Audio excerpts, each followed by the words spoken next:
அதாவது இந்த மாதிரி கள்ள தீர்க்கதரிசிகளும் கள்ள போதகர்களும் உங்களை என்ன பண்றாங்க, வஞ்சித்து போடுறாங்க.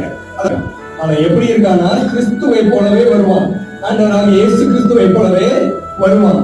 அவன் அவர் செய்த அடையாளம் அற்புதத்தை விட அதிகமா செய்வான். அவங்க மத்தியில அவரை விட அதிகமான வசனங்களை உங்களுக்கு சொல்லுவான். ஆனா அதுல சத்தியம் இருக்காது. அதை நீங்க அறிந்து கொள்ளலாம். எப்படின்னா, ஒருவன் இந்த பூமிக்குரிய ஆசீர்வாதத்தையும் அவனுடைய தேவைக்குரிய ஆசீர்வாதத்தை குறித்து பேசினால் அவன் தேவனுக்குரிய அல்ல.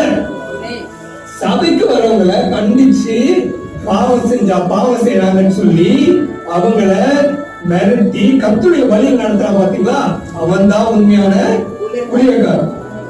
என்னைக்கு ஒருவன் இந்த பூமிக்குரிய ஆசீர்வாதத்தை குறித்து பிரசங்கிக்கிறானோ அவன் தேவனுடையவன் அல்ல. அவன் கிறிஸ்துவை விட்டு தூரமாயிருக்கிற ஒளியின் தூதனாயிருக்கிறான்.